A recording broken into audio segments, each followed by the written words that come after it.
ఒక ఒంట్లోనే కాపురమున్న శివుడు పార్వతీ శతమానం భవతి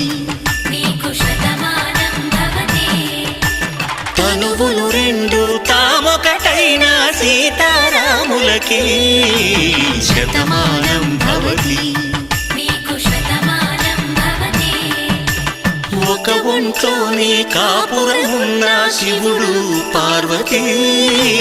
శతమానం భవతి